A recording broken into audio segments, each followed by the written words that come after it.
Soleh.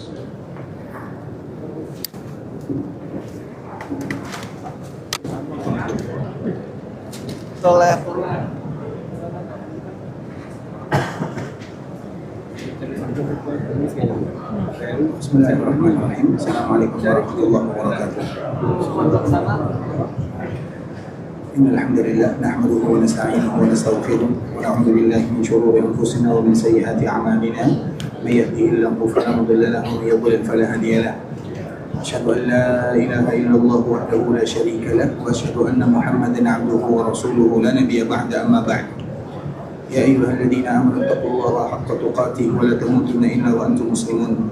Ya ayyuhan nasu taqu rabbakum alladzi khalaqakum min nafsin wahidah wa khalaqa minha zawjaha wa batha minhuma rijalan katsiran wa nisaa'a wattaqullaha alladzi tasaaluna bihi wal arham innallaha kana 'alaykum raqiba. Ya ayyuhalladzina amanu taqullaha wa qulu qawlan sadida yuslih lakum a'malakum wa yaghfir lakum dhunubakum wa may yuti'illaha wa rasulahu faqad faza fawzan 'azima. أما بعد فإن أصدق الحديث كتاب الله وخير الهدي هدي محمد صلى الله عليه وسلم وشر الأمور محدثاتها فإن كل محدثة بدعة وكل بدعة ضلالة. إخوة الإسلام saudara kaum muslimin, para tetamu Allah rahimani wa rahimakumullah. Alhamdulillah, Allah Subhanahu wa taala kembali memberikan kemudahan kita berjumpa di dalam masjid Rasulullah sallallahu alaihi wasallam, mendengarkan ayat-ayat Al-Qur'an dan juga hadis-hadis baginda Rasulullah sallallahu alaihi wasallam untuk menambah keimanan kepada Allah dan kecintaan kepada baginda Rasulullah sallallahu alaihi wasallam. Kemudian salawat beriringkan salam semoga senantiasa tercurahkan buat junjungan alam Nabi kita yang mulia, uswah dan qudwah kita bersama Muhammad bin Abdullah sallallahu alaihi wasallam, yang mana kewajiban kaum muslimin adalah memperbanyak mengucapkan salam dan salawat kepada Rasulnya Muhammad bin Abdullah sallallahu alaihi wasallam. Allahumma salli ala Muhammad وعلى أهل بيته وعلى أزواجه وذرياته كما صليت على إبراهيم وعلى آل إبراهيم إنك حميد مجيد. اللهم بارك على محمد وعلى أهل بيته وعلى أزواجه وذرياته كما باركت على إبراهيم وعلى آل إبراهيم إنك حميد مجيد. Ikhwatul Islam, saudara kaum muslimin, para tetamu Allah rahimani wa rahimakumullah. Sebelum kita melanjutkan pembahasan berkaitan dengan masalah manasik, bimbingan ibadah haji yang disebutkan oleh Allah Subhanahu wa taala dalam Al-Qur'an dan juga disebutkan oleh baginda Rasulullah sallallahu alaihi wasallam, kita kembali ingatkan kepada kaum muslimin bahwa di antara kewajiban kita yang ada di kota Madinah ada 5. Kewajiban kaum muslimin yang dimudahkan oleh Allah Subhanahu wa taala berada di kota Madinah ada 5. Yang pertama adalah berziarah ke perkuburan. Yang pertama adalah memperbanyak waktu di dalam Masjid Nabawi atau di dalam Masjid Rasulullah sallallahu alaihi wasallam. Itu merupakan tujuan pertama kaum muslimin berada di kota Rasulullah sallallahu alaihi wasallam, memperbanyak waktu di dalam Masjid Nabawi. Kemudian yang kedua, ikhwatul Islam, di antara kewajiban kaum muslimin adalah berziarah ke Masjid Quba. Itu merupakan di antara kewajiban kaum muslimin yang kedua bagi kita yang ada di kota Madinah, berziarah ke Masjid Quba. Masjid yang pertama kali dibangun dalam Islam, yang disebutkan oleh Allah Subhanahu wa taala la masjidun ussisa 'ala taqwa, masjid yang pondasinya iman dan takwa kepada Allah Azza wa Jalla. Kemudian yang ketiga, ikhwatul Islam, kewajiban kita di kota Madinah adalah berziarah ke perkuburan baginda Rasulullah sallallahu alaihi wasallam.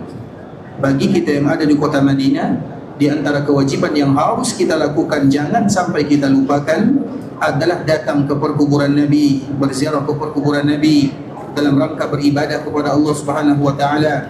Kemudian dikala kita berziarah ke perkuburan Nabi, maka kita mengucapkan assalamu alayka ya Rasulullah wa rahmatullahi wa barakatuh, sallallahu wa sallama wa baraka alayka wa jazaka afdala ma jaza nabiyyan an ummati. Doa yang selalu kita ulang agar bisa dihafal dan dibaca oleh kaum muslimin, terkhusus dikala mereka berziarah ke perkuburan Nabi sallallahu alaihi wasallam. Assalamu alayka ya Rasulullah wa rahmatullahi wa barakatuh. Keselamatan untukmu ya Rasulullah, rahmat dan keberkahan dari Allah Azza wa Jalla. Sallallahu wa sallama wa baraka alayka. Salawat salam keberkahan dari Allah untukmu. Wa jazaka afdala ma jaza nabiyyan an ummati. Semoga Allah memberikan balasan terbaik, termulia, terafdal sebagaimana Allah memberikan balasan untuk semua para nabi. Itu adalah doa berziarah ke perkuburan Nabi.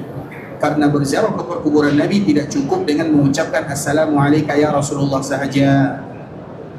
Untuk Nabi SAW tidak cukup mengatakan Assalamualaikum ya Rasulullah kemudian kita meninggalkan Nabi. Itu belum lengkap berziarah ke perkuburan baginda Rasulullah SAW. Dan itu merupakan di antara kewajiban kaum muslimin yang harus diingat. Berziarah ke perkuburan Nabi, memberikan hadiah terindah untuk baginda Rasulullah SAW. Sehingga dianjurkan bagi kaum muslimin untuk mengetahui apa makna dan doa yang akan mereka ucapkan dikala mereka berziarah ke kuburan Nabi SAW. Dan doanya adalah Assalamualaikum ya Rasulullah wa rahmatullahi wa barakatuh. Sallallahu wasallam wa baraka alaika. Sallallahu wasallam wa baraka alaika wa jazaka afdala ma jaza nabiyan an ummati. Wa jazaka afdala ma jaza nabiyan an ummati. Sudah hafal doanya? Sudah hafal atau belum? Kita ulang lagi ikhwatul Islam. Yang dah hafal boleh direkam atau dicatat sehingga nanti dimudahkan mereka berziarah ke kuburan Nabi. Ingat ikhwatul Islam, berziarah ke kuburan Nabi adalah ibadah yang terindah. Kewajiban kita sebagai seorang umat kepada Nabi-Nya, yang cinta kepada Nabi-Nya, akan berziarah ke kuburan Nabi dan akan mengatakan kalimat yang terindah. Assalamualaikum ya Rasulullah wa rahmatullahi wa barakatuh. Sallallahu wasallam wa baraka alaika wa jazaka afdala ma jaza nabiyan an ummati. Assalamualaikum ya Rasulullah wa rahmatullahi wa barakatuh. Sallallahu wasallama wa baraka alaika wa jazaka afdala ma jaza nabiyan an ummati. Nanti dikala Allah mudahkan kita berziarah ke kuburan Nabi, ucapkanlah doa ini. Kemudian setelah kita berziarah ke kuburan Nabi ada Abu Bakar dan Umar. Untuk Abu Bakar dan Umar boleh kita mengucapkan salam, tapi doa yang terbaik untuk mereka berdua. Untuk Abu Bakar kita mengucapkan Assalamualaikum ya Abu Bakrin wa jazaka an ummatil islami khairal jaza. Keselamatan untukmu wahai Abu Bakar Siddiq, semoga Allah berikan balasan terbaik atas jasamu untuk Islam dan kaum muslimin. Kalau kita tak hafal, maka cukup kita mengucapkan Assalamualaikum ya Abu Bakrin. Begitu juga untuk Umar bin Khattab radhiyallahu ta'ala anhu. Assalamualaikum ya Umar wa jazaka an ummatil islami khairal jaza. Kalau tak hafal, cukup kita mengucapkan Assalamualaikum ya Umar. Begitu juga untuk semua perkuburan kaum muslimin. Kalau kita tak hafal doanya, boleh kita mengucapkan Assalamualaikum. Tapi untuk Nabi tak boleh. Untuk baginda Rasulullah SAW mesti lengkap dan sempurna seperti yang tadi telah kita jelaskan. Ada di dalamnya salam, ada di dalamnya salawat, ada di dalamnya doa terbaik seorang umat yang cinta kepada Nabi-Nya. Assalamualaikum ya Rasulullah wa rahmatullahi wa barakatuh. Sallallahu wasallama wa baraka alaika wa jazaka afdala ma jaza nabiyan an ummati. Hafalkan doa ini, kemudian berziarah ke perkuburan Nabi, baru meninggalkan kota Nabi sallallahu alaihi wasallam. Artinya yang belum hafal dan yang belum berziarah, jangan dulu meninggalkan kota Nabi sallallahu alaihi wasallam.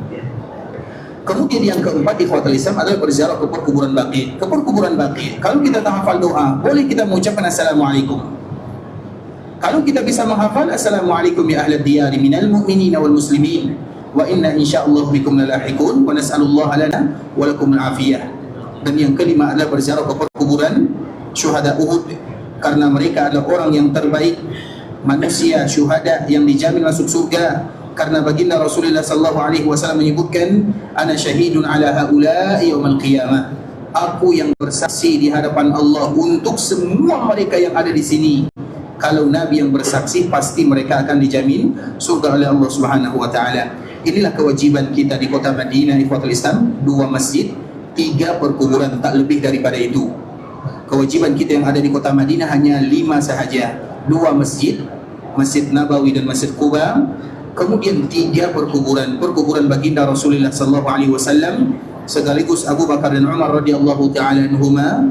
Kemudian perkuburan Baqi', kemudian perkuburan syuhada Uhud. Kemudian di kota Madinah tidak ada tempat apapun yang memiliki nilai keutamaan melebihi daripada 5 ini. Ada keutamaan di kota Madinah yang lain? Ada? Kalau tidak ada, berarti kita fokuskan kepada yang 5. Kalau ada masa lebih untuk mengenang nilai sejarah, maka tidak ada masalah. Tapi ingat ikhwatul Islam, tidak semua yang punya nilai sejarah ada keutamaan di dalamnya. Tidak semua yang punya nilai sejarah ada keutamaan di dalamnya. Tapi 5 ini ada nilai sejarah dan nilai keutamaan. Maka dianjurkan bagi kaum muslimin untuk berziarah ke 5 tempat ini. Tapi ikhwatul Islam, sekarang kita akan kembali sambung pembahasan sebelumnya. Masih berkaitan dengan firman Allah Subhanahu wa taala yang kemarin kita jelaskan. Kita akan kembali bacakan ikhwatul Islam firman Allah Subhanahu wa taala. Allah Subhanahu wa taala menyebutkan faman tamatta'a bil umrati ila al hajj famastaysara minal hadi. Barang siapa di antara kalian yang mengambil tamattu', faman tamatta'a bil umrati ila al hajj. Barang siapa di antara kalian yang melakukan haji tamattu'. Haji tamattu' itu kita jelaskan sebelumnya ikhwatul Islam merupakan di antara haji yang dianjurkan oleh Allah dan disebutkan oleh Nabi sallallahu alaihi wasallam. Maka satu-satunya ibadah haji yang disebutkan dalam Al-Qur'an adalah haji tamattu'. Faman tamatta'a bil umrah ila al-haji. Barang siapa di antara kalian yang melakukan tamattu', senang, mudah, sehingga mereka awali ibadah haji mereka dengan umrah. Faman tamatta'a bil umrati ila al-haji. Kemudian setelahnya mereka baru nanti melaksanakan ibadah haji. Famastaysara minal hadi. Maka di antara kewajiban mereka adalah menyembelih sesuai dengan kemudahan yang Allah berikan. Dan ini pembahasan yang telah kita jelaskan sebelumnya, bahwa menyembelih itu tidak ada angka terbatas 1, 2, 5, 10, dan itu dikembalikan kepada kesanggupan masing-masing. Famastaysara. Famastaysara itu sesuai dengan kemudahan yang Allah berikan kepada kalian. Ketika Allah bagi kemudahan rezeki, perbanyaklah untuk menyembelih. Bagi kita yang melaksanakan haji tamattu'. Haji tamattu' itu ikhwatul Islam disebutkan dalam Al-Quran dan dianjurkan oleh baginda Rasulullah sallallahu alaihi wasallam. Baginda Rasulullah sallallahu alaihi wasallam sebutkan, kalau sekiranya aku tak membawa sembelihan, maka aku akan melakukan haji tamattu' tahun berikutnya. Tapi Allah tak berikan kemudahan yang demikian, karena tahun berikutnya Nabi SAW sudah dipanggil oleh Allah Azza wa Jalla. Nabi berhaji hanya 1 kali sahaja. Sehingga kita selalu menyebutkan ibadah haji adalah ibadah yang paling senang dibandingkan dengan semua ibadah yang lain, karena tidak terlalu banyak perselisihan para ulama di dalamnya. Karena Nabi hanya berhaji satu kali sahaja. Sehingga dengan haji Nabi 1 kali, sehingga terjadi perbezaan para ulama itu sedikit, karena Nabi hanya 1 kali saja. Sedangkan ibadah salat banyak terjadi perselisihan para ulama. Sebagian para ulama kontemporer ketika kami belajar tentang manasik salat, ketika kami belajar tentang masalah salat, dosen kami menyebutkan di awal muqaddimah, masalah salat adalah masalah yang paling banyak terjadi perselisihan para ulama. Bahkan di dalamnya terdapat lebih daripada 600 masalah. Kenapa? Karena Nabi hari-hari melakukan ibadah salat, dan setiap para sahabat mereka meriwayatkan tata cara salat Nabi sesuai dengan apa yang mereka lihat. Bisa dipahami? Sedangkan ibadah haji hanya 1 kali saja. Ibadah haji hanya 1 kali saja. Sehingga periwayatan hadis yang 1 kali ini, terkhusus hadis Jabir yang kita sebutkan, makanya nanti diusahakan kaum muslimin yang melaksanakan ibadah haji, cari hadis Jabir bin Abdullah yang meriwayatkan tata cara haji yang dilakukan oleh baginda Rasulullah sallallahu alaihi wasallam. Karena memang di antara pesan baginda Nabi menyebutkan lita'khudhu manasikakum. Wahai kaum muslimin, jangan kalian berhaji dulu sampai kalian tahu macam mana Nabi berhaji. Sehingga Nabi sebutkan lita'khudhu, ambil dulu, cari dulu, sehingga dikala kalian sudah tahu baru melaksanakan ibadah haji. Karena macam mana kalian akan mendapatkan haji mabrur? Kalian tak tahu bagaimana haji yang Nabi buat. Karena di antara salah satu syarat haji mabrur, mereka harus tahu bagaimana tata cara haji Nabi. Dilakukan sesuai dengan apa yang Nabi lakukan, alhamdulillah. Tidak dilakukan sesuai dengan apa yang Nabi lakukan karena keadaan, maka kita berlindung bermohon kepada Allah Subhanahu wa taala. Tapi kewajiban yang pertama, pelajari dulu. Macam mana kita akan mendapatkan haji mabrur kalau kita tak tahu haji yang dilakukan oleh baginda Rasulullah SAW? Karena itu adalah garis panduan. Kalau sekiranya kita keluar dari garis panduan karena alasan syar'i, maka itu ada uzur. Tapi panduannya kita tak jelas, kita tidak akan bisa berjalan kalau tak ada panduan. Dan panduannya itu adalah hadis Jabir bin Abdullah radhiyallahu taala anhu. Sehingga ikhwatul Islam, salah satunya Jabir menyebutkan hadis Nabi sallallahu alaihi wasallam, Nabi berpesan sebelum Nabi melaksanakan ibadah haji, "Lita'khudhu manasikakum," atau dikala Nabi setelah melaksanakan ibadah haji, "La'alli la alqakum ba'da 'ami hadha." Di dalam riwayat yang lain Nabi sebutkan, "Fa inni la adri la'alli la ahujju ba'da hajjati hadhihi." Aku tak tahu, kata Nabi, kemungkinan kita tak bersua lagi pada haji berikutnya. Pesan baginda Rasulullah sallallahu alaihi wasallam, sesiapapun yang mencintai Nabi, maka mesti mereka ingin mencari tahu tentang haji baginda Rasulullah sallallahu alaihi wasallam. Sehingga para ulama sebutkan ini adalah bagian daripada wasiat, dan wasiat itu wajib bagi kita untuk melaksanakannya. Wasiat orang tua, kalau ada anak yang tidak melakukan, maka anak tersebut disebut dengan anak durhaka. Apabila ada orang tua berwasiat kemudian tidak dilakukan oleh sang anak tanpa ada halangan, maka mereka disebut dengan anak durhaka. Berarti kalau ada umat yang tidak menjalankan wasiat nabinya, maka mereka disebut dengan umat durhaka. Paham? Paham. Kita tak mau jadi umat durhaka. Dan di antara salah satu sifatnya adalah mereka yang tidak tahu apa ibadah yang dilakukan oleh baginda Rasulullah sallallahu alaihi wasallam. Oleh karena itu ikhwatul Islam, salah satu pesan Nabi sallallahu alaihi wasallam menginginkan haji tamattu yang tadi kita sebutkan. Faman tamatta'a bil umrati ila al-hajj famastaysara minal hadi. Kemudian faman lam yajid fasiyamu salasati ayyamin fil hajj. Barang siapa yang tidak sanggup membayar hadiyu, mereka tidak sanggup, faman lam yajid, atau mereka tidak menemukan, dia sanggup tapi kambingnya tak ada atau hewannya tak dia jumpai, atau karena keadaan yang lain. Contoh misalnya, ia ingin menyembelih tarikh 10, ternyata tarikh 10, 11, 12 orang tak menyembelih, tinggal lagi tarikh 13, tidak ada masa waktu, kemudian ternyata juga ia tidak dapatkan, maka ia mesti berpindah untuk melakukan ibadah puasa. Jadi ibadah puasa itu bukan hanya mereka yang tak sanggup bayar, tapi bagi mereka yang tak dapatkan hewan yang disembelih atau habis masa mereka untuk menyembelih. Paham sampai di sini? Makanya disebutkan fasiyamu salasati ayyamin fil hajj, maka hendaklah mereka melakukan puasa 3 hari di waktu haji.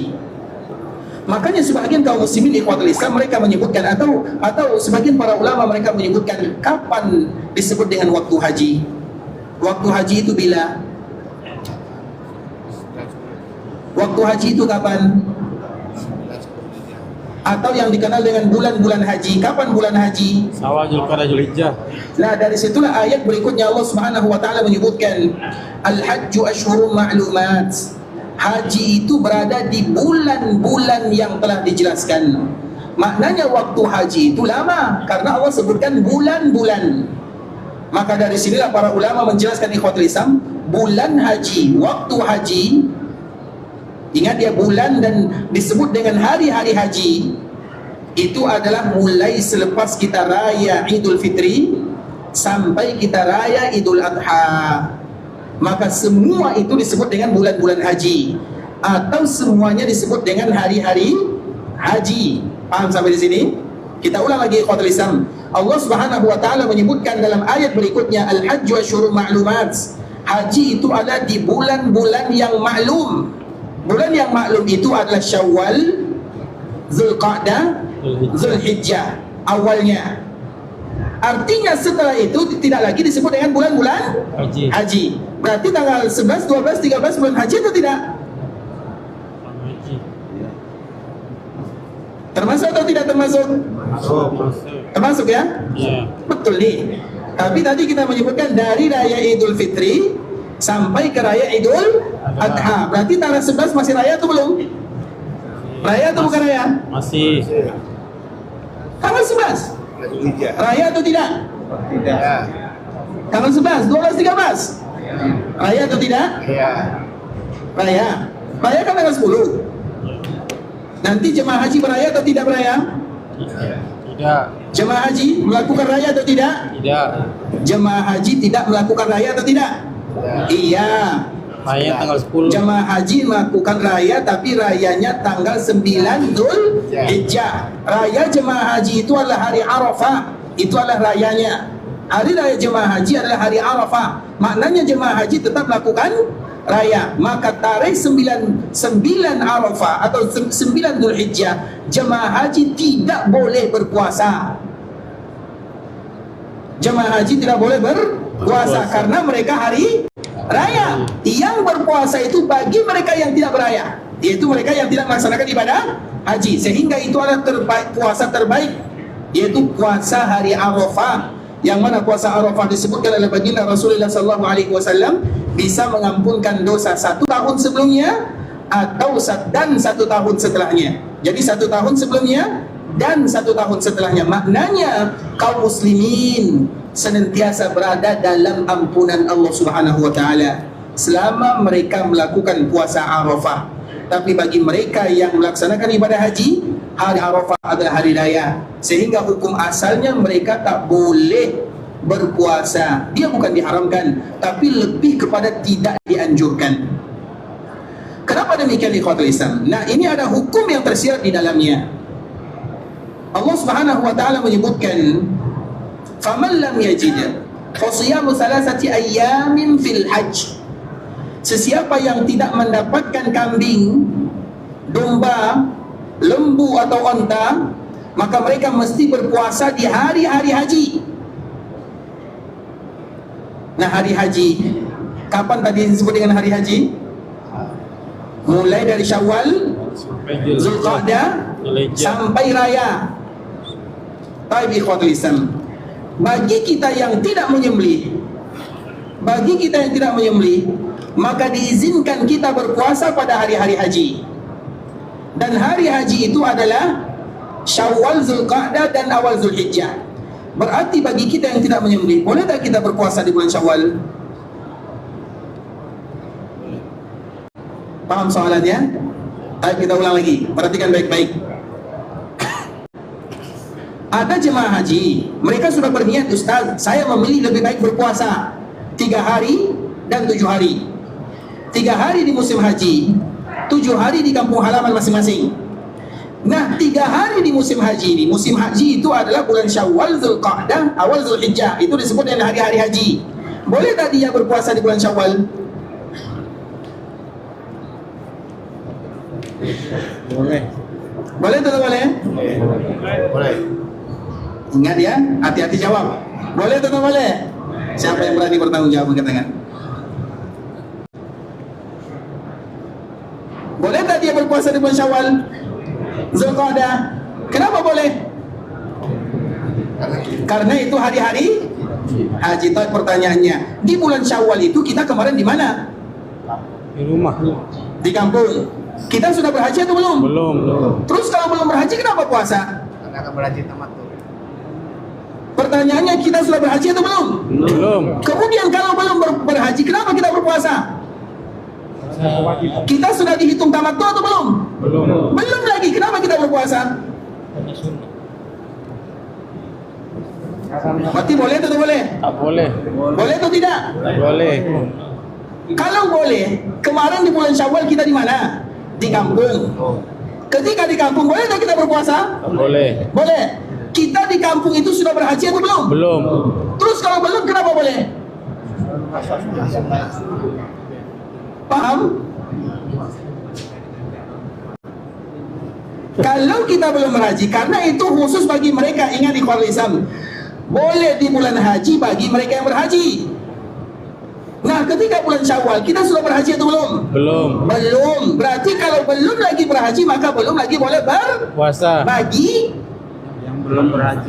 yang belum berangkat. Tapi kalau ada di antara kita yang berangkat mulai dari Syawal, dia sudah berada di sini. Mulai dari Syawal, kemudian dia sudah melaksanakan ibadah umrah, maka itu baru boleh bagi dia. Berarti bulan Syawal boleh atau tidak boleh? Boleh bagi yang udah berangkat. Langsung berubah fatwa ya. Boleh atau tidak boleh? Boleh bagi mereka yang sudah berangkat.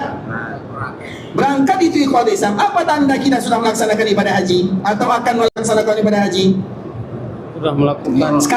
Sekarang ini kita sudah terhitung melaksanakan atau belum? Belum, karena kita belum lagi berumrah.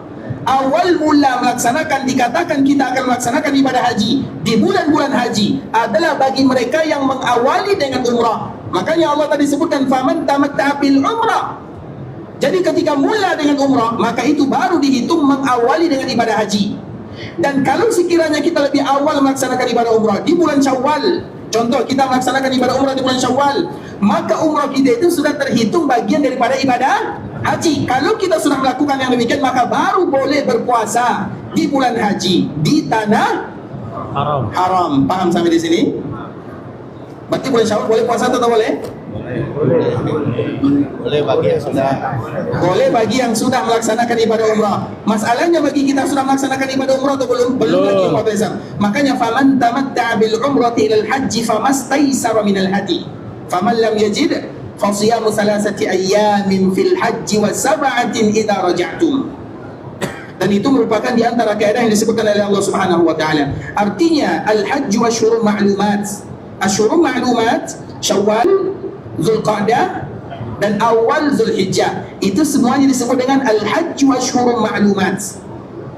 Jelas ya? Maknanya berpuasa itu ikhwatul Islam hanya di bulan haji sahaja. Makanya boleh berpuasa ketika kita sudah melaksanakan ibadah umrah, boleh kita berpuasa 3 hari. Dan boleh juga kita berpuasa kalau tak ada masa, maka boleh kita berpuasa tarikh 11, 12 dan 13 Zulhijjah.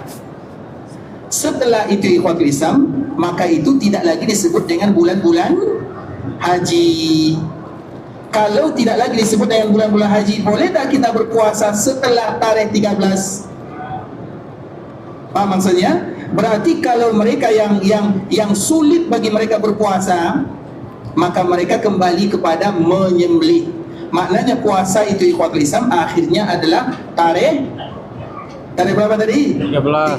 Karena tarikh ini masih disebut dengan hari-hari haji. Karena tarikh 14, 15 dan kedepannya tak lagi disebut dengan hari-hari haji. Artinya, coba perhatikan baik-baik ikhwatul Islam. Kalau kita boleh berpuasa sebelum melaksanakan haji tarikh 8 Zulhijjah, dan puasa itu adalah ganti daripada menyembelih. Bisa dipahami? Kita ulang lagi. Kalau sekiranya kita boleh berpuasa sebelum tanggal 8 Zulhijjah, ketika kita selesai melaksanakan ibadah umrah, boleh kita berpuasa. Dan puasa itu adalah ganti daripada hadiu. Puasa kan ganti daripada hadiu. Maknanya bagi yang hadiu silahkan. Bagi yang tidak sanggup berpuasa, bagi yang tak sanggup berpuasa hadiu. Maknanya ini dua alternatif dalam melakukan kafarat atau menunaikan kafarat. Kalau tidak hadiu maka puasa, kalau tak puasa maka hadiu. Kalau puasa boleh sebelum tarikh 8, tanggal 8 Zulhijjah, berarti menyembelih boleh tidak sebelum tanggal 8 Zulhijjah? Tidak boleh. Tidak boleh. Ya. Kita ulang lagi. Apa perbedaan antara puasa dengan menyembelih? Apa perbedaannya? Sama-sama kafarat, sama-sama denda. Kita kemarin telah menjelaskan ikhwatul Islam, denda itu ada dua. Ada denda bagi mereka yang meninggalkan kewajiban haji. Denda bagi mereka yang meninggalkan kewajiban haji ada berapa? 3 atau kewajiban berarti 2. Yang meninggalkan kewajiban haji dendanya ada 2. Maknanya bisa memilih salah satu di antara yang 2. Kalau tidak berpuasa, menyembelih dam. Baik. Denda bagi mereka yang melanggar larangan-larangan ihram ada berapa?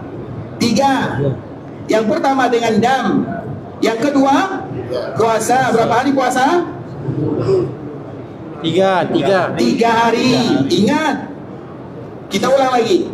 Bagi mereka yang meninggalkan kewajiban haji, maka dendanya ada 2. Yang pertama menyembelih, yang kedua berpuasa 10 hari. Bagi mereka yang melakukan larangan-larangan ihram, maka dendanya ada 3. Yang pertama menyembelih, yang kedua berpuasa 3 hari di mana sahaja. Kemudian yang ketiga adalah memberikan makan kepada fakir miskin 1 orang setengah sa' atau 1,5 kilo. Sudah jelas perbedaannya ikhwatul Islam antara denda. Nah, ketika kita meninggalkan salah satu kewajiban haji, maka dendanya antara dam dengan puasa. Nah, antara dam dengan puasa ini apa perbedaannya? Sama-sama bagian daripada kafarat, sama-sama bagian daripada denda. Maknanya yang memilih ini sila, yang memilih ini juga tak ada masalah. Paham sampai di sini? Nah, kalau sekiranya berpuasa boleh sebelum tanggal 8 Zulhijjah, berarti kenapa menyembelih tak boleh sebelum tanggal 8 Zulhijjah? Bukankah dua ini adalah kawan? Sama-sama. Kalau yang satu boleh, kenapa yang lain tak boleh? Paham soalannya? Hari ini agak pening sedikit ya. Tapi kalau kita ulang lagi. Makanya nanti tidur ya. Kalau sekiranya tadi kita akan membahas bahwa puasa itu boleh di hari-hari haji, setelah kita melaksanakan ibadah umrah boleh. Kalau puasa boleh, kenapa menyembelih tak boleh?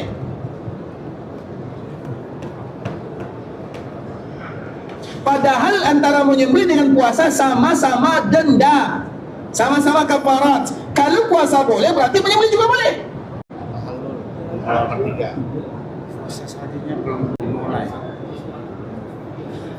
Kalau puasa boleh, puasa ini kan kita sudah mulai manasik nih, sudah mulai umrah, haji, diawali dengan umrah, puasa boleh, berarti menyembelih juga boleh.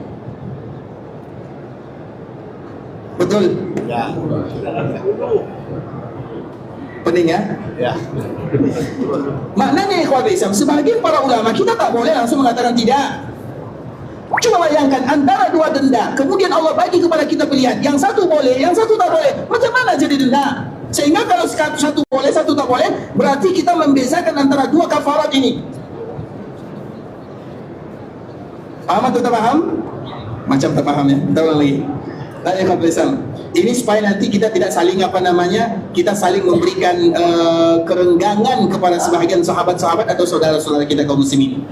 Puasa dan menyembelih itu sama-sama denda, sama-sama kafarat, dan keduanya sama. Makna sama itu sama-sama boleh dipilih oleh kaum muslimin manapun yang mereka dimudahkan melakukannya. Kalau mereka menyembelih sila, kalau mereka berpuasa juga tidak ada masalah. Kalau puasa boleh sebelum tanggal 8, berarti menyembelih juga boleh sebelum tanggal 8. Sepakat? Sepakat. Tak sepakat, ha? Sepakat. Inilah alasan yang dipakai oleh sebahagian ulama-ulama Syafi'iyah. Paham kita ikhwatul Islam? Karena antara puasa dengan menyembelih sama-sama. Kalau dia sama-sama berarti waktunya juga boleh sama. Karena sama. Kalau sama, kenapa kita bezakan? Kenapa? Yang satu boleh, yang satu tak boleh. Kenapa? Makanya sebagian, sehingga akan kita tahu ikhwatul Islam, para ulama itu mereka punya hujah yang kuat, sulit untuk dilawan. Makanya sebagian mereka yang menyembelih sebelum tanggal 8, mereka mengkiaskan, maka pakai dalil kias namanya. Mereka mengkiaskan menyembelih kalau puasa boleh sebelum tanggal 8 Zulhijjah, kenapa menyembelih tak boleh? Padahal sama-sama kafarat. Paham sampai di sini? Kita hanya menyebutkan boleh atau tak bolehnya, bukan anjuran. Sedangkan anjurannya ikhwatul Islam, maka kita sebutkan kemarin apa yang telah disebutkan, wala tahliqu ru'usakum hatta yablugha al-hadyu mahillah. Jangan kalian cukur rambut kalian sampai hewan itu di tempat disembelih. Dan mencukur rambut kemarin bila? Mencukur rambut 10. Mencukur rambut tanggal 10. Boleh tak kita mencukur rambut sebelum tanggal 10?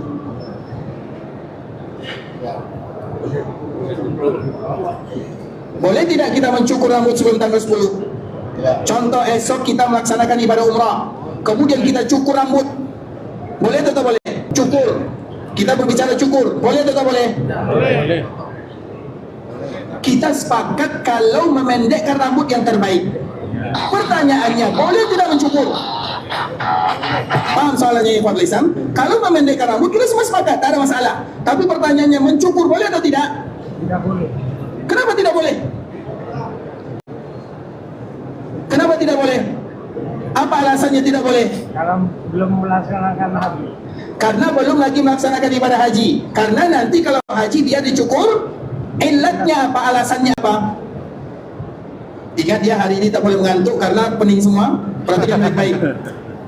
Kita ulang lagi ikhwatul Islam soalannya. Boleh tidak kita mencukur sebelum kita berhaji? Esok kita umrah, lusa kita umrah, esoknya lagi kita pergi ke Mekah, kemudian kita mencukur. Setelah kita umrah kita cukur habis, boleh atau tak boleh? Tak boleh. Kenapa tidak boleh? Supaya nanti ada rambut yang dicukur dikala kita melaksanakan ibadah. Kalau itu alasannya, macam mana dengan mereka yang gundul, yang mereka tak ada rambut? Paham maksudnya? Maknanya ikhwatul Islam, kalau alasannya untuk meninggalkan rambut agar nanti ada rambut yang dicukur pada tanggal 10 Zulhijjah, macam mana mereka yang tak punya rambut? Kalau itu ilahnya, paham maksudnya? Kalau itu alasannya, berarti boleh atau tidak boleh? Boleh. Kita membuka wawasan ya. Berarti boleh. Kita sepakat memendekkan rambut, itulah yang terbaik. Nanti kalau kita umrah pendekkan rambut, supaya nanti rambut kita itu kita cukur tanggal 10 Zulhijjah. Tapi bagi mereka yang tak ada rambut, macam mana mereka nak pendekkan rambut?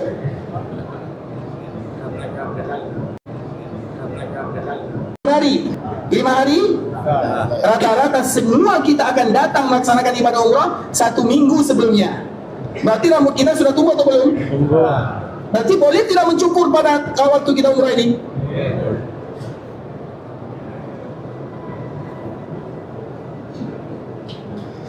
Boleh atau tak boleh? Boleh. Boleh. Berarti kalau boleh kita mencukur, berarti boleh kita menyembelih.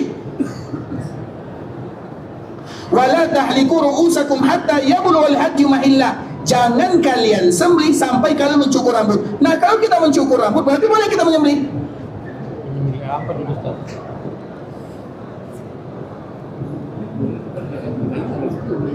Apa jawabannya? Silakan.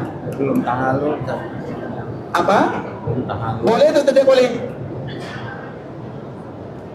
Oh, mohon maaf ya, kami tak dengar suaranya. Boleh diangkat lagi sedikit? Atau maju ke depan sedikit? Baik, barakallah, baik. Boleh atau tak boleh ikhwatul Islam? Kalau boleh mencukur, berarti boleh wala tahliku ru'usakum hatta yablughal hajju mahillah. Artinya ikhwatul Islam, kalau kita tengok para ulama itu mereka perbezaan para ulama, kita harus ingat ya, perbezaan para ulama bukan karena 2 dalil. Perbezaan para ulama itu karena satu dalil. Paham sampai di sini? Perbezaan para ulama itu ikhwatul Islam karena 1 dalil. Kalau berbeza dalam 2 dalil, semua orang bisa. Tapi kalau berbeza dalam 1 dalil, itulah para ulama. Dalam 1 dalil mereka keluarkan istinbat hukum-hukum yang sangat banyak sekali. Makanya perbezaan para ulama-ulama itu diberikan oleh Allah kecerdasan yang luar biasa ikhwatul Islam. Dan perbezaan itu bukan karena 2 atau 3 dalil, tapi karena 1 dalil. Dalilnya sama, tapi cara mengambil istinbat hukum tak sama. Maka salah satunya wala tahliku ru'usakum hatta yablughal hajju mahillah. Kalau kita mengatakan boleh mencukur, berarti boleh menyembelih sebelum tanggal 10. Kalau kita mengatakan tak boleh, berarti kita mesti menyembelih tanggal 10 Zulhijjah. Paham sampai di sini? Kita baru menyebutkan perbezaan para ulama. Tapi ikhwatul Islam, ini baru intinya. Tapi bagaimanapun yang terbaik adalah keluar dari perbezaan para ulama. Yang terbaik itu adalah keluar dari perbezaan para ulama. Ketika kita menyembelih tarikh 10, 11, 12, 13, maka tidak ada para ulama yang berbeza di sana. Tapi ketika kita menyembelih sebelum itu, maka terjadi perbezaan para ulama. Dan dikala kita berbeza, kita selalu mengatakan kalimat ini. Dikala kita berbeza, apa yang pertama kali harus kita lakukan? Beradu. Apa yang pertama kali? Kita semua tak sama ya ikhwatul Islam. Yang rombongan ini mereka seperti ini, yang rombongan ini mereka seperti ini, yang rombongan ini seperti ini. Sesama Syafi'iyah saja mereka berbeza. Iya atau tidak? Ya. Macam mana dengan yang lain? Sehingga dikala terjadi perbezaan, apa yang harus kita buat pertama kali? Cari persamaan. Cari persamaan. Kalau ada persamaan, kenapa kita berbeza? Tak mungkin para ulama itu tidak mencari persamaan. Pasti semuanya mereka mencari persamaan. Nah, setelah mereka cari persamaan, baru ada perbezaan di bawahnya. Jadi para ulama itu tidak langsung muncul tiba-tiba untuk berbeza. Paham sampai di sini? Tidak muncul langsung tiba-tiba. Nah, ketika kita berbeza, apa yang harus kita lakukan pertama kali? Takwa kepada Allah. Apa? Semua para ulama pasti mengatakan semuanya kembali kepada Allah dan Rasulnya. Siapa ulama yang tak mengatakan kalimat ini? Imam Syafi'i, Imam Ahmad, Imam Malik, Imam Abu Hanifah, semua mereka mengatakan kalimat sama, kembali kepada Allah dan Rasulnya dan kepada para salaf. Bukankah mereka semua itu adalah generasi salaf? Dan generasi salaf itu yang mana? As-salafus salih itu ikhwatul Islam. Yang pertama generasi sahabat, akhirnya tahun 120 Hijriah. Karena sahabat yang terakhir wafat itu tahun 120 Hijriah. Baik. Kemudian generasi tabi'in. Generasi tabi'in akhir mereka wafat itu ikhwatul Islam tahun 180 Hijriah. Kemudian generasi atba'ut tabi'in. Bila akhir atba'ut tabi'in? Ada yang sebutkan 220 Hijriah, ada yang sebutkan 240 Hijriah. Inilah yang disebut dengan generasi salaf. Tapi ingat, bukan semua salaf itu baik. Maka disebut dengan generasi salaf as-salih. Ada kalimat salih di belakangnya. Nah, generasi salaf as-salih. Bila generasi as-salafus salih, generasi as-salafus salih itu generasi sahabat, tabi'in, atba'ut tabi'in. Berarti sahabat tadi sampai tarikh bila? Sampai tahun berapa? 180, 120. Kemudian atba'ut tabi'in 180, atba'ut tabi'in 220 atau 240. Pertanyaannya, ulama mazhab itu yang empat ini termasuk generasi salaf atau bukan? Masuk. Atba'ut tabi'in. Termasuk atau tidak? Masuk. Kalau yang mengatakan termasuk, angkat tangan dan tanggung jawab bila mereka wafat. Kita tak mungkin tahu kecuali kalau kita tahu bila mereka wafat. Agar kita ukur standarnya, paham? Baik, sekarang kita awali dengan Imam Abu Hanifah. Bila ia lahir? Tahun 80 Hijriah. Bila meninggal? Tahun 150 Hijriah. Berarti masuk atau tidak? Masuk. Yang kedua Imam Malik, lahir tahun 93 Hijriah, meninggal tahun 179 Hijriah. Masuk atau tak masuk? Masuk. Imam Syafi'i lahir di waktu wafatnya Imam Abu Hanifah. Bila? Tadi wafat Imam Abu Hanifah bila? 150. Tahun 150. Sebagian riwayat menyebutkan hari wafat Imam Abu Hanifah, hari wafat Imam Syafi'i, hari lahir Imam Syafi'i. Nah, Imam Syafi'i lahir tahun 150, wafat tahun 200. Yang tidak tahu wafat Imam Syafi'i berarti ketahuilah mereka bukan Syafi'iyah. Titik. Macam mana kita menisbatkan kepada Imam Syafi'i kita tak tahu Imam Syafi'i? Macam mana? Bila wafatnya cari sendiri ya. Tahun 204 Hijriah. Imam Syafi'i wafat tahun 204 Hijriah. Berarti masuk atau tidak? Masuk. Sekarang Imam Ahmad lahir pada tahun 164 Hijriah, meninggal 241 Hijriah. Masuk atau tidak masuk? Berarti semua ulama mazhab ini masuk semua di dalamnya. Berarti mereka itu generasi disebut dengan generasi salafus saleh. Macam mana mereka kembali kepada generasi salafus saleh? Mereka itu generasi salafus saleh. Paham Pak ya? Nah, apa yang kita buat kalau kita berbeza? Yang kita buat dikala kita berbeza ikhwatul Islam, yang pertama kali adalah berdoa kepada Allah Subhanahu wa taala. Allahumma fatir as-samawati wal ard, alimul ghaibi wasyahadah, anta tahkum baina ibadika fima kanu fi yakhtalifun. Ihdina lima ikhtalifa fihi min al-haqqi bi'idnik innaka 'ala siratin mustaqim. Sudah hafal doanya? Belum. Yang tak hafal jangan pernah berbicara tentang perbezaan mazhab. Jelas? Hari ini keras sedikit ya. Tapi Islam, betul atau salah? Betul. Karena tak mungkin kita langsung berbeza. Orang yang berbeza langsung nak berbeza Islam maka akan bergaduh. Mereka lupa yang pertama kali sebelum berbeza itu dibersihkan hati dulu. Sehingga perbezaan kita itu bukan karena hawa nafsu, tapi betul-betul karena hujjah, alasan, dalil Al-Quran atau hadis Nabi Sallallahu Alaihi Wasallam. Dan yang tak hafal ini berarti nanti perbezaan mereka itu lebih kepada hawa nafsu. Kalau perbezaan dilandaskan kepada hawa nafsu, maka itulah yang akan menyebabkan kita akan selalu bergaduh. Paham atau tak paham? Sudah hafal doanya? Belum. Berarti kalau belum, apa konsekuensinya? Tidak boleh. Jangan masuk-masuk dulu ke ranah yang akan membuat kita menjadi masalah. Langkah awal pun kita tak tahu. Makanya coba kita tengok misalnya contoh Imam Syafi'i. Imam Syafi'i dia pernah berdebat dengan Yunus. Perdebatan yang betul-betul membuat mereka saling pukul Kalau orang Arab, kalau berdebat itu betul-betul pakai pukul meja, lempar apa semua buat. Tapi dikala mereka berdebat di luar daripada perdebatan, apa yang terjadi? Berpelukan. Mereka berpelukan ikhwan Islam. Apalagi duduk di atas meja makan, selesai masalah. Karena masalah kita itu betul-betul karena hujah. Kalau kita berbeza di dalam ruangan, maka kita akan berbeza juga di luar Ruangan. sehingga kita tak tegur sapa. Apalagi tabiat kita orang Asia lain. Karena tabiat kita ini ikhwan Islam, kita marah kita itu kita tak nampakkan kepada orang lain. Kan itu tabiat kita semuanya. Kalau kita marah, kita sembunyikan sehingga pada akhirnya sakit hati. Dikala sakit hati kita ceritakan, kita berdosa menceritakan aib saudara. Kalau orang Arab tabiatnya, kalau mereka tak suka langsung disebutkan tak suka, saya tak suka.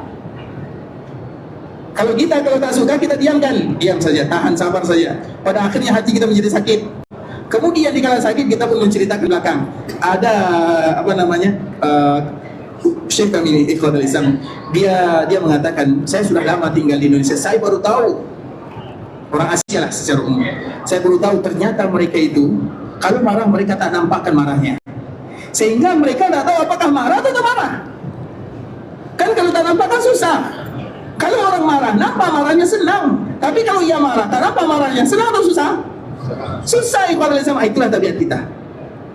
Makanya sebelum kita masuk ke dalam ranah perbezaan para ulama ini, apa yang harus kita buat tadi? Berdoa dulu kepada Allah Subhanahu wa taala. Apa doanya?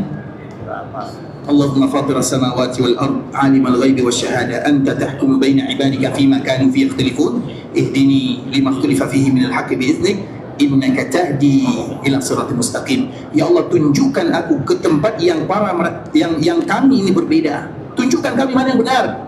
Karena dikala terjadi perbezaan, orang itu mengatakan benar, orang ini mengatakan benar, iya atau tidak? Dikala terjadi perbezaan, kapan terjadi perbezaan? Dikala setiap mereka itu mengatakan mereka benar, yang satu mengatakan benar. Contoh ikhwatul Islam, contoh kita selalu mengatakan, sebagian ulama Syafi'iyah mereka menyebutkan orang yang menyentuh laki perempuan, laki menyentuh perempuan atau perempuan menyentuh laki-laki, maka batal wuduknya. Kalau batal wuduknya mereka mesti mengulang wuduk. Nah, macam mana nanti kalau kita tawaf, menyentuh atau tak disentuh, wuduk batal atau tidak? Batal ikhwatul Islam, batal dalam madhab Syafi'iyah, dan kita tak boleh canggah yang demikian. Yang mengatakan batal tidak ada masalah, sila, tapi tanggung jawab. Setiap kali bersentuh atau disentuh, maka ulang wuduknya, baru lanjutkan tawafnya. Bisa? Tidak selesai Pak. Bisa? Tidak bisa. Kalau tidak bisa berarti kita apa yang harus kita lakukan? Yang masalah. Kan kita semua rata-rata Syafi'iyah. Kita rata-rata Syafi'iyah. Dan salah satunya kalau wuduk batal, kalau tawaf itu mesti harus jaga wuduk. Jangan sampai batal wuduknya. Kalau wuduk kita batal maka bersuci lagi. Kan itu kaedahnya. Nah sekarang kalau bersentuhan, tersentuh atau menyentuh, kita batal wuduknya. Kemudian dikala kita batal wuduknya, kita tawaf lagi. Kemudian baru 2 langkah batal lagi. Kan banyak tuh laki perempuan di tegak tawaf. Kita tak mungkin, kita tak menyentuh, orang lain yang sentuh. Berarti batal wuduknya, berarti berwuduk berkali-kali. Bisa atau tidak? Bisa atau tidak? Ada yang bisa, ada yang? Baik, kalau sekiranya tak bisa, tak sanggup, sulit, berarti apa yang harus kita buat? Tidak masalah. Pindah ke mazhab yang lain. Tidak masalah. Berarti tak sayang Imam Syafi'i namanya. Artinya ikhwan Islam, agar kita tahu, ternyata mengikuti satu mazhab itu bukan ringan. Paham sampai di sini? Mengikuti satu mazhab itu bukan ringan. Contoh lain. Sebagian kita ikhwan Islam ada yang kita buat, ada sebagian kaum muslimin mereka buat bahwa membaca Al-Quran untuk mereka yang meninggal. Membaca Quran untuk mereka yang meninggal. Baca Quran untuk mereka yang meninggal sampai atau tak sampai? Sampai atau tak sampai? Sampai atau tak sampai? Tergantung madhabnya. Madhab Syafi'i tak sampai. Madhab Syafi'i tak sampai. Yang sampai itu adalah madhab Hambali. Madhab Hambali itu orang sini, orang yang ada di daerah sini, kemudian negara Teluk, mereka madhabnya rata-rata secara umum adalah madhab Hambali. Mereka mengatakan sampai. Kalau kita madhab Syafi'i itu tak sampai. Nah, yang biasa banyak buat ini yang mana? Orang Asia atau orang sini? Orang Asia. Kita siapa? Kita sudah sampai, kemudian kita buat juga. Paham sampai di sini? Itu bukan saya. Memang ulama itu menyebutkan demikian. Al-Quran itu kalau dibaca ini untuk orang lainnya, kalau untuk ayah ibu pasti sampai. Itu tak boleh lagi dicanggah. Maknanya anak baca Quran untuk orang tuanya itu pasti sampai. Masalahnya untuk orang lain, hubungan dia tak ada kekerabatan, mungkin teman, tetangga atau diundang atau yang lainnya, Allah alam. Kalau menurut ulama Syafi'i tak sampai. Tapi kalau tak sampai, tapi kita buat juga, berarti mazhab kita yang mana? Gaduh. Paham sampai di sini Pak Islam? Contoh yang lain, agar kita tahu, jangan mempersulit dan mempersempit diri. Karena kalau kita mempersempit diri bahaya. Contoh yang lain, ini contoh yang paling masyhur. Tahukah siapa di antara kita yang tahu macam mana mazhab Imam Syafi'i dalam lafaz azan? Ada yang tahu? Ada yang tahu? Tak ada yang tahu ya? Berarti kalau tak ada yang tahu berarti bukan Syafi'iyah. Syafi'iyah itu ikhwatul Islam, Syafi'i, mazhab Syafi'i itu adalah Abu Mahzurah. Azannya Abu Mahzurah. Azan Abu Mahzurah itu adalah muazzin Nabi. Muazzin Nabi itu ada 4. 3 di Madinah, 1 di Mekah. Di Madinah itu terbagi 2 di Masjid Nabawi, 1 di Masjid Quba. Di Masjid Nabawi siapa? Bilal dengan Abdullah bin Umm-Maktum. Di Mekah siapa? Abu Mahzurah. Abu Mahzurah ini dia punya cerita cantik dengan Nabi SAW. Kita ceritakan atau tak? Ini waktu tak habis nih. Ceritanya nanti cari sendiri ya. Nanti cari namanya Azan Abu Mahzurah. Ia baru berjumpa dengan Nabi setelah dikala terjadi perang Hunain. Jadi secara singkat Nabi perintahkan kaum muslimin azan. Kemudian ada 3 orang pemuda, mereka mengikuti azan dalam rangka mengolok-olok. Maknanya ikut-ikutan. Dia tak tahu, dia bukan muslim. Kemudian dengar orang azan, kemudian dia ikutkan, berarti mengolok-olok. Paham ya? Mengolok-olok, mempermainkan azan. Kemudian Nabi dengar, panggil mereka, kata Nabi SAW. Dipanggil 3 orang ini. Kemudian dikala dipanggil disuruh salah satunya, siapa tadi yang mengikuti azan ini? Maka Abu Mahzurah mengatakan, saya, sambil ketakutan. Takut karena memang ia bermain-main. Kemudian Nabi dengar, ternyata suaranya cantik sangat. Cantik sangat suaranya, Allah membarik. Kemudian pada akhirnya dia masuk Islam. Dikala ia masuk Islam, Nabi mengatakan, kamu muazzin Mekah. Nah, itulah azan dalam mazhab Syafi'i. Allahu Akbar, Allahu Akbar, Allahu Akbar, Allahu Akbar. Asyhadu an la ilaha illallah, asyhadu an la ilaha illallah, asyhadu anna Muhammadar Rasulullah, asyhadu anna Muhammadar Rasulullah. Ulang lagi.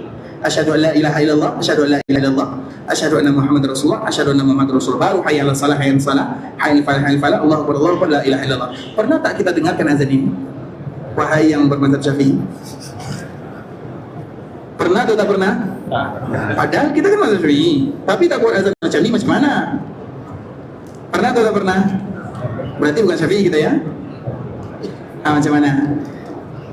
Kenapa kita azan yang selalu kita dengar seperti ini, Qadri Islam? Artinya mengekang diri dalam sesuatu akan mempersulit. Paham maksudnya? Bukan berarti kita harus meninggalkan, tidak, tapi jangan dikekang. Jangan membuat bingkai untuk diri yang akan mempersulit. Belum lagi masalah muamalah, belum lagi masalah yang lain. Contoh misalnya, salah satu mazhab Syafi'i yang paling kuat di Qadri Islam, masalah alat-alat musik. Tahu alat musik? Gitar, apalagi gambus dulu. Imam Syafi'i mengatakan, di antara salah satu pendapat Imam Syafi'i, kalau ada orang yang masuk ke rumah kita, kemudian dia mencuri, yang dicuri adalah alat-alat ini, dia kena denda atau tidak? Kena kisah atau tidak? Tidak. Atau dia hancurkan alat-alat ini, kena denda atau tidak? Tidak. Karena memang Imam Syafi'i memerintahkan untuk menghancurkannya. Kemudian tiba-tiba ada orang yang menghancurkan atau yang mencuri, berarti kita bersyukur kepada dia. Makanya nanti kalau kita ada gitar, piano di rumah, ada yang curi, alhamdulillah. Kan malah Syafi'i. Paham sampai di sini Qadri Islam? Paham atau tak paham? Paham. Macam banyak tak paham ya. Artinya jangan kita mempersulit diri. Bukan berarti dikala kita tidak melakukan, membuat apa yang Imam Syafi'i sebutkan, kita keluar dari mazhab, tidak. Tapi agar kita tidak mengekang. Mana yang Allah mudahkan maka lakukanlah. Salah satunya dalam masalah ibadah. Tapi kita juga tidak menyalahkan, karena itulah pendapat para ulama yang Islam. Makanya tadi kita sebutkan, jangan dulu masuk ke dalam ranah ini sampai kita apa? Hafal doanya. Hafal doa tadi. Sudah hafal doanya? Berarti kalau belum tak usah kita lanjut dulu hari ini. Tapi ikhwatul Islam, esok kembali kita sambung bismillah taala. Dan ini masih pembahasan ini belum selesai lagi ya. Kami mohon maaf ikhwatul Islam karena tak sempat setelah umrah, ketika menanti tanggal haji, apakah diperbolehkan memakai pakaian ihram agar bisa tawaf di dekat dengan Ka'bah? Ini selalu soalan yang ditanyakan ikhwatul Islam. Nanti dikala kita pergi ke Mekah, kemudian kita alhamdulillah duduk di sana 1 atau 2 minggu. Kemudian dalam masa ini kita nak tawaf. Tawaf itu tak boleh masuk ke dalam pelataran Ka'bah. Ingat, bukan tak boleh tawaf, tapi tak boleh tawaf di pelataran Ka'bah. Maknanya boleh tawaf di tempat yang lain. Boleh tak kita memakai pakaian ihram? Boleh atau tidak? Ingat itu ikhwatul Islam. Kita fair saja ya. Tawaf itu apa hukumnya? Sunnah. Tawaf itu apa hukumnya? Sunnah. Berdusta apa hukumnya? Haram. Haram. Mana yang harus kita lakukan? Berdusta atau tawaf sunnah? Jawab. Melakukan tawaf sunnah atau berdusta? Bukankah orang yang tawaf kemudian mereka tak boleh masuk? Supaya boleh masuk mereka pura-pura pakai pakaian ihram. Kemudian di dalam pakaian ihram mereka pakai celana dalam, pakai baju. Bukankah itu tipu-tipu namanya? Tipu-tipu itu apa namanya? Kita berada di rumah Allah kemudian kita tipu yang punya rumah. Berdosa atau pahala? Dosa. Berarti kalau berdosa jangan buat. Selesai? Sakit hati ya dengan sedikit ya. Tapi mau macam mana lagi ikhwatul Islam? Apakah ada fatwa yang lain? Kecuali kalau ada uzur. Kecuali contoh misalnya istri kita dikala datang melaksanakan ibadah umrah berhalangan. Seorang wanita yang berhalangan, maka mereka tetap berniat sama dengan lelaki. Mandi, pakai pakaian ihram, lakukan semuanya, tak ada bezanya. Sampai di miqat mereka berniat. Mereka juga mengatakan labbaik Allahumma umrah. Mereka mengatakan Allahumma hajjal la riya fiha wala suma. Mereka buat semuanya, mereka talbiyah, mereka berdoa. Yang tak boleh jangan tawaf saja, itu saja. Maknanya kalau sampai di Mekah mereka duduk di kamar, di hotel, boleh pergi kemana-mana, tapi mereka tetap dalam keadaan ihram. Dan perempuan dalam keadaan ihram di Islam lebih senang dibandingkan dengan lelaki. Kita lelaki pakai pakaian ihram 2 lapis, sulit untuk berjalan. Kalau 2 hari lebih itu bahaya. Tapi kalau perempuan, mereka pakai pakaian biasa, tak ada biasanya. Boleh mereka mandi, boleh mereka ganti pakaian ihram, boleh mereka buka, tak ada masalah. Sehingga dikala mereka tidak tawaf bukan berarti menyusahkan, hanya saja ingat jaga-jaga itu saja. Paham sampai di sini? Kemudian tiba-tiba setelah 3 hari berada duduk di Mekah, dia bersuci, istri kita. Kemudian tak mungkin istri kita digandeng oleh orang lain. Mesti kita yang bawa ia tawaf, umrah. Maka kita memakai pakaian ihram. Waktu itu boleh atau tak boleh?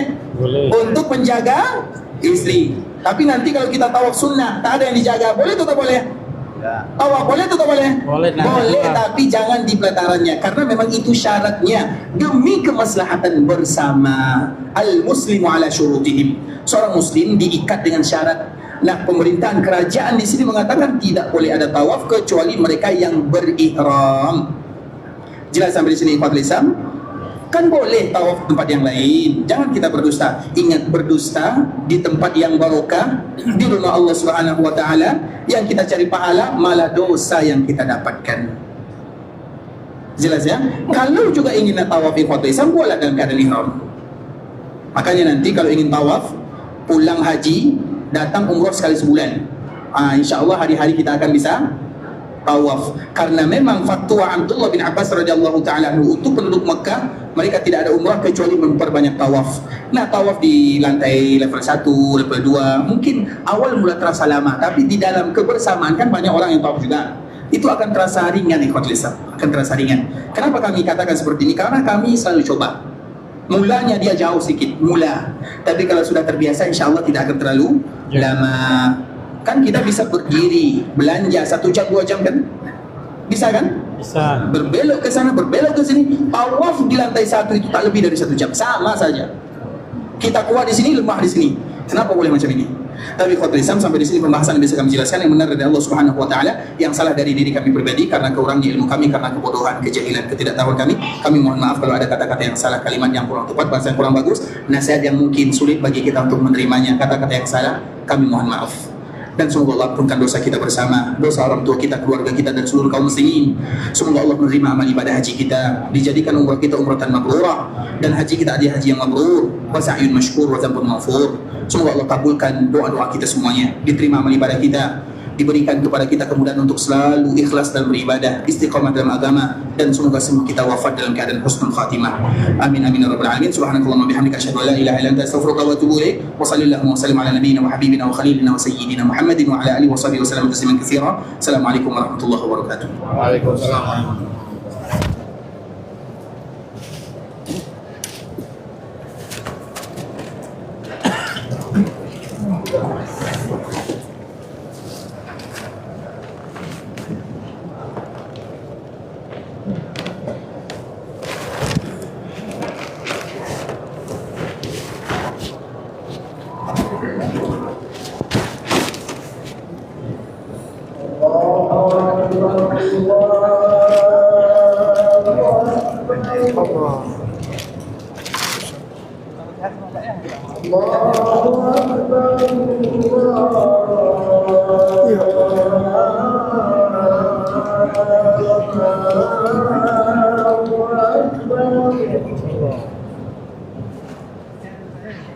أشهد أن لا إله إلا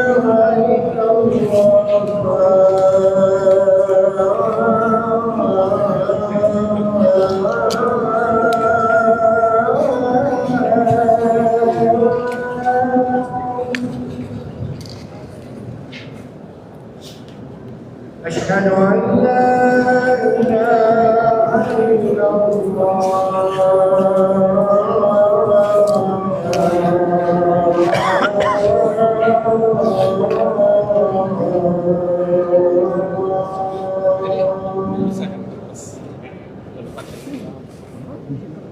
أشهد أن محمدا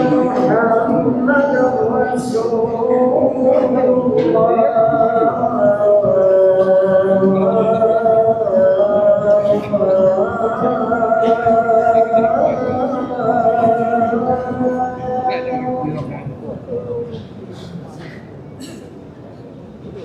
أشهد أن محمدا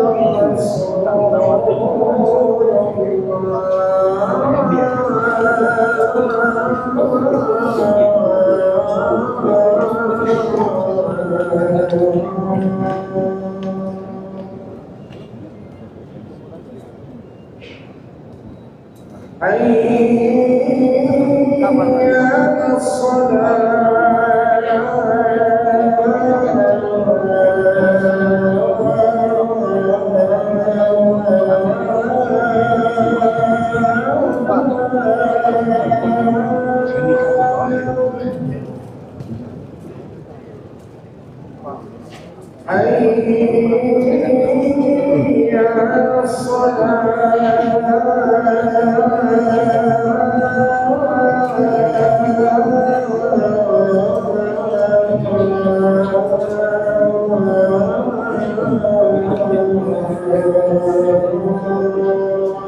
حي على حي على حي على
Allah.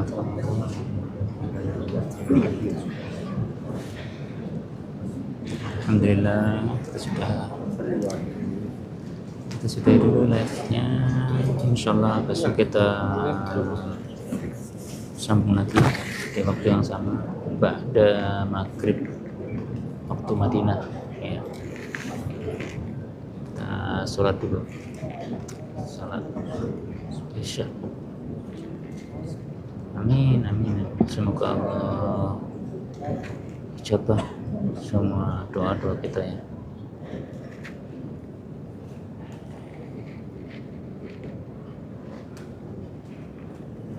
Saya sudah dulu live-nya, nanti besok semoga kita bisa live kembali. Assalamualaikum warahmatullahi wabarakatuh.